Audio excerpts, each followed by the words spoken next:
because I found my way. Take back my life today. It's me, I'm queen. I'm a winning woman. I'm winning every day because I found my way. Take back my life today. It's me, I'm queen. I'm a winning woman. Hi, everyone. Welcome back to our second episode, our second segment on Healthy Me, Happy Me. Today, we're talking with one of my dearest friends from university, Yvette. Yvette, welcome. Thank you. Thank you, Latoya. Thank you for inviting me. Of course, I love everything that you're doing. You are an amazing person ever since we met in university. It's amazing having your friendship. And when I thought about this segment, of course, I had to get you in on it because you have traveled all over the world and you're actually working out all over the world. I loved your journey in Australia, how amazing that was, and seeing you practice handstands and this type of all over the world. It was amazing. So before I get all into who you are, introduce yourself to the masses. Okay. Well, hi, everyone. My name is Yvette, and I love challenging myself. I take any challenges I see and really try to get the most out of it. So I like to enjoy life and really make the most of every moment. A bit of background about myself. I studied psychology, then I studied kinesiology. So I really my goal is to help people as much as possible. And then after that, I worked in a gym. I worked in several clinics. I helped the senior population, all Wow. sorts of, corporate too. So that's a bit about me. Wow. Welcome, welcome, welcome. We are excited to have you. I know that our first interview had to deal with some of the same questions, but your approach to fitness is different. And I thought that it would be an amazing idea to get different perspectives, just like we had different perspectives on reframing our mindset. We have different perspectives on approach to fitness because everyone is not the same. What would work for me definitely won't work for you, definitely wouldn't work for the next person. So Exactly. how do you feel about telling us well, basically you already told us your specialty in the health world, I believe, like what, but just so that it's clear, what is your specialty? What type of fitness do you, services do you provide? Okay. So personally, I've tried many different things. Like I've tried different ways of approaching fitness. I've done weightlifting, pole dancing, extreme stretching, rock climbing, and martial arts. Wow. Yeah, I've done it. Like I've really I don't like think I tried. know that you did martial arts. Yeah, I've had a phase of that too. So I kind of go in phases with how I feel. And but my ultimate thing is to be the strongest version of yourself. So really to have individuals be their strongest selves. And the reason why I'm working on flexibility too is because the more flexible you are, the bigger your range of motion is, and the more you can work your strengths in all these different parts of a muscle. So you're actually stronger in total. Range of motion. I see. I love it. You have such, and that is what adds to your professionalism with this, is that you have so many different layers to approach fitness and you can basically help anyone. So what made you decide to embark on the journey of health and fitness? When you decided to apply for kinesiology, why did you choose a bachelor's in kinesiology? Okay, so the way it started is I was at first, the reasons why I wanted to be fit were very different. I just, I was all about the body. I wanted to look good. And I was studying psychology at the time. And in my last year, I joined a gym that was more than just the cardio I was doing.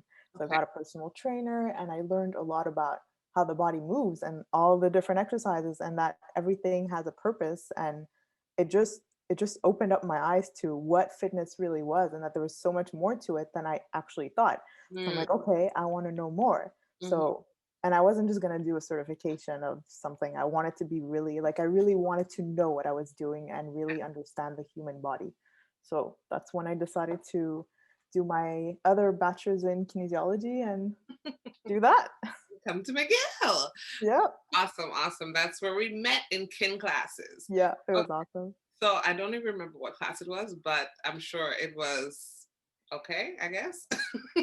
Yeah. Describe for us probably the process of someone coming to you. So basically, how when a client comes to you, what is usually the process to start, or is it a conversation? How do you structure your plans, and then how do you get them started in the plan?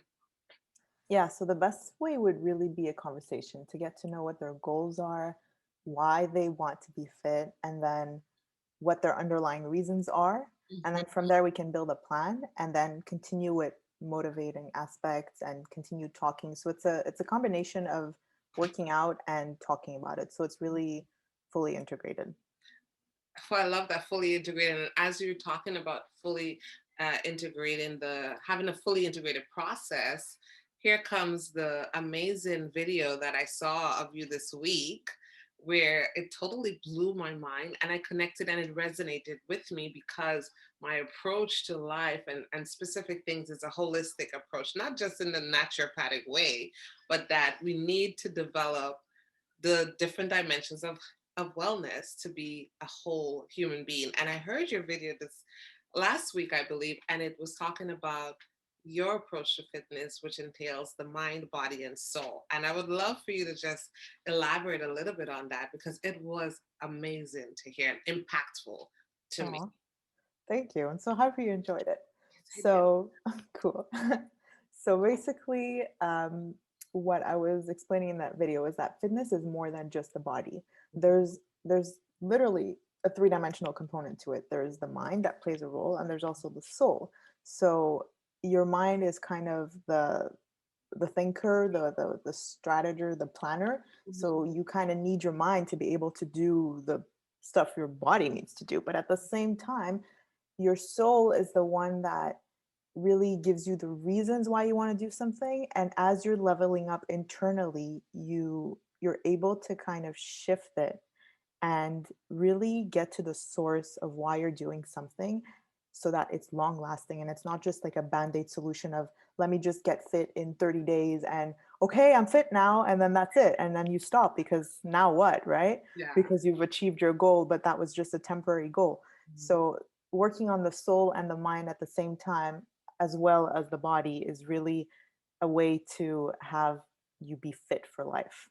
Amazing.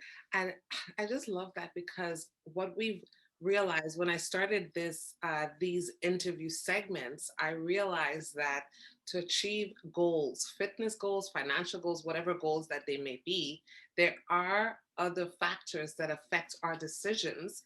And what I've realized is the emotional aspect of all of our decisions is what really drives if it's a positive or a negative decision.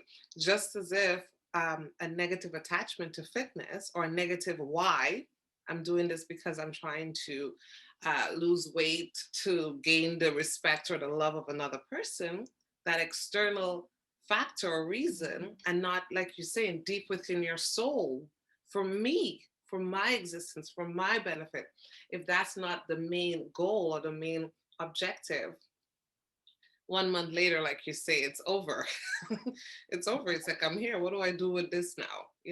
So Mhm. I really, really love that approach. Okay. So tell me, what's your view on the study that, you know me already. I'm my little, I love to do my little research. And so I found a study that said 73% of people who set New Year's resolution fitness goals, they fail. So what is your perspective on that?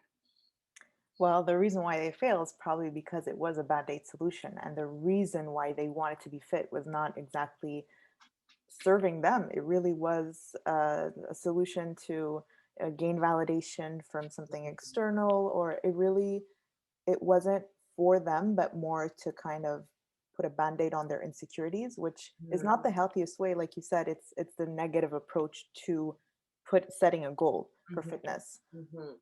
So yeah. It's really something because I've realized in my own fitness journey that the habits or environments play such a huge role, and not saying that those environments or those relationships or situations are negative. Like for me recently, I had this journey on keto that I was doing really well at.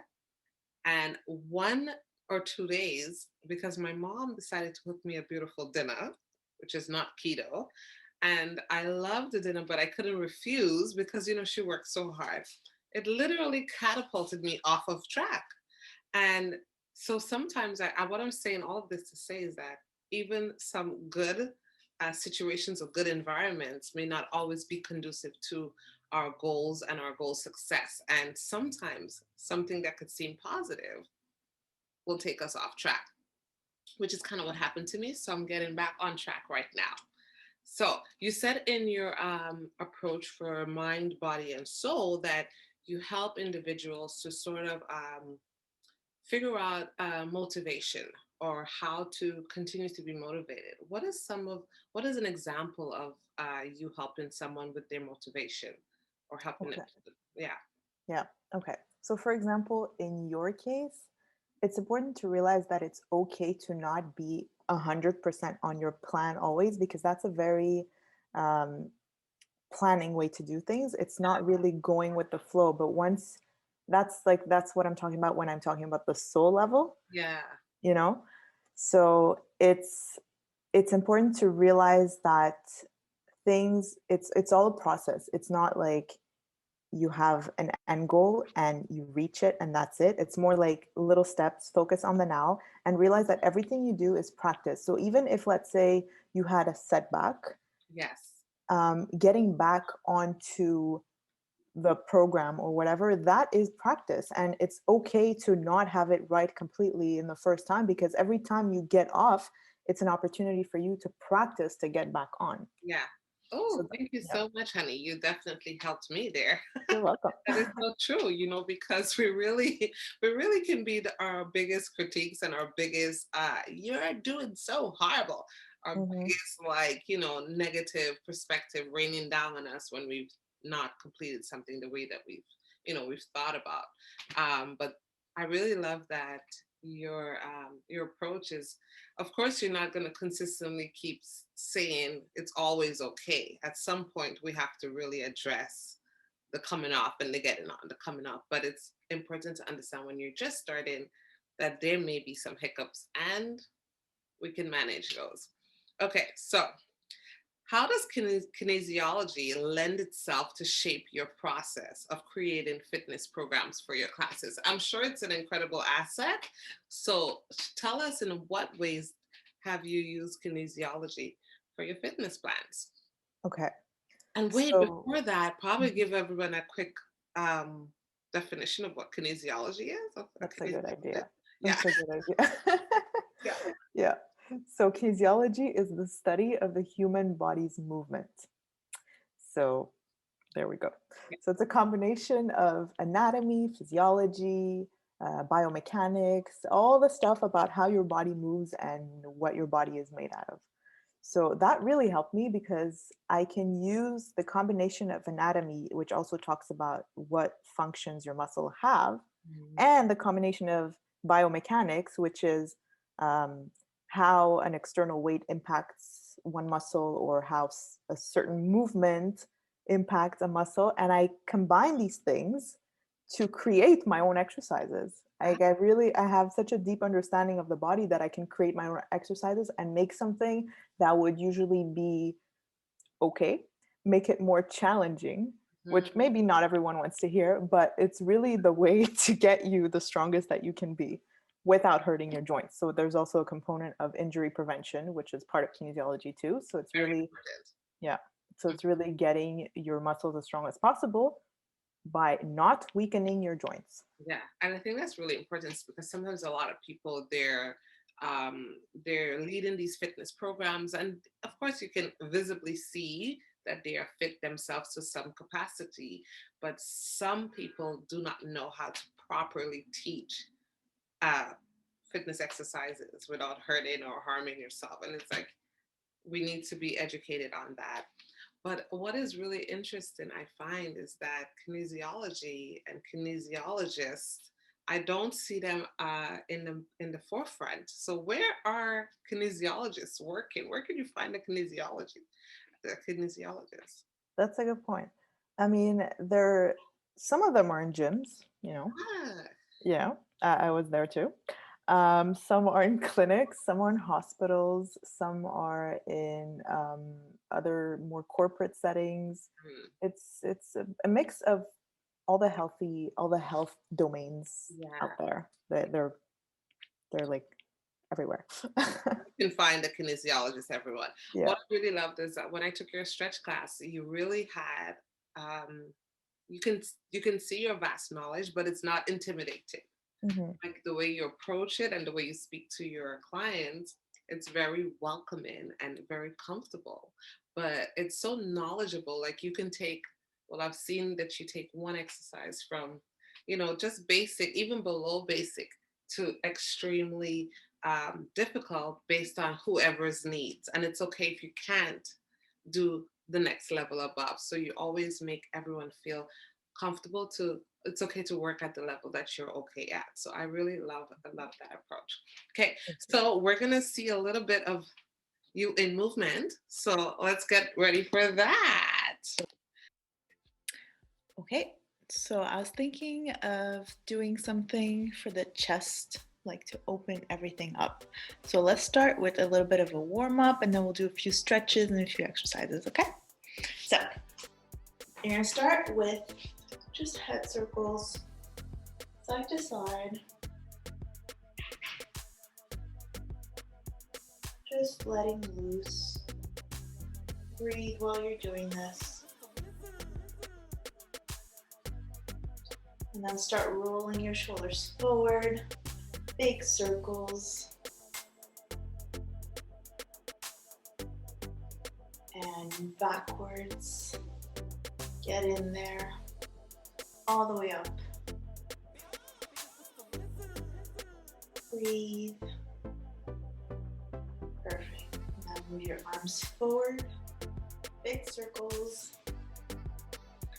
Loosen up. Breathe into it.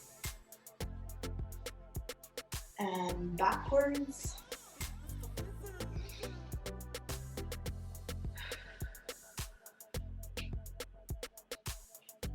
Good, now you're gonna round forward and arch. Round and arch. So I'll show you from the side, you're rounding the upper back, you're arching. Close, open. Make sure that you separate your shoulder blades in this position, and then you squeeze your shoulder blades together when you open up.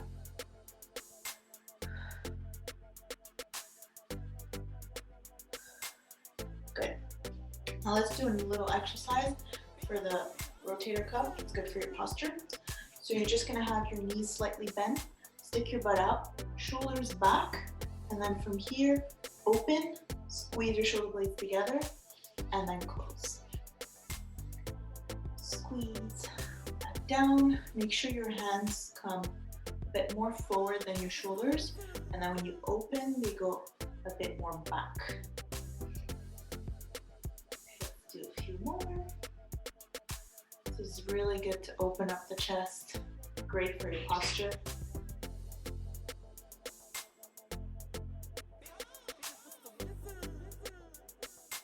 Good. Now from here, let's just interlace the hands behind your back. Stretch out as far as you can, and then go down. Release the arms, let them hang. Breathe.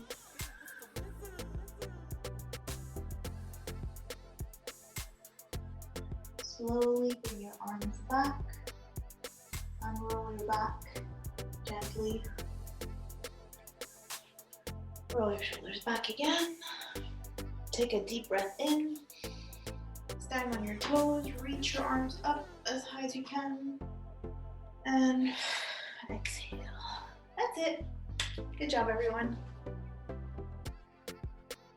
Can you lose weight just by doing stretch exercises? Well, funny thing is that technically you probably wouldn't if you would calculate things, but can tell you from personal experience that yes, because it makes you more aware of your body. And when you're stretching, you're really connecting with your body. So automatically, you're going to want to do more good for your body and that translate into weight loss. Wow, I didn't know that. I was trying to figure out, is there a lot of calories? It feels like a lot of calories are being burned with, especially that last move that you did. Your arms literally go all the way back. Your range of motion is crazy. Yeah. But also, when you're stretching one side of the muscle, the other side is flexing. So let's say you're stretching your tricep and it's your bicep that'll be flexing. So technically, yes, you are working out. Ah, I like it. I like it. So thank you so much for all of this amazing, really beautiful Sunday time. We recorded this on a Sunday. It's actually really peaceful. And did you have to teach classes today as well? Not today. Not today. Yesterday you had your stretch classes. It's amazing. So we thank you so much for sharing with us. And where can we find your services if anyone is interested in having Yvette create a plan for you, or even visit one of her classes, which is really, really affordable and really convenient? Where can we find your services? Thank you. So I have an Instagram page called Fitness for Life by Yvette. So you can find me there. I put up all the classes, daily update about when the classes are. There's also a schedule. And then I also have a Facebook group. If you're more of a Facebook person, it's the same purpose. It's to convey the information. And then I also have a website where you can see more about me and what I offer. Yeah, we'll have all of Yvette's information right underneath this video. In all of our posts, you'll be able to find her and learn a lot about her fitness routines, her mind, body, soul approach to fitness, which I feel like it's the best way to approach fitness, and just to learn so much about her. Even if you follow her, you learn so much from her travels. She has such a really, really amazing Instagram. So thank you so much, Yvette. I'm winning every day because I found my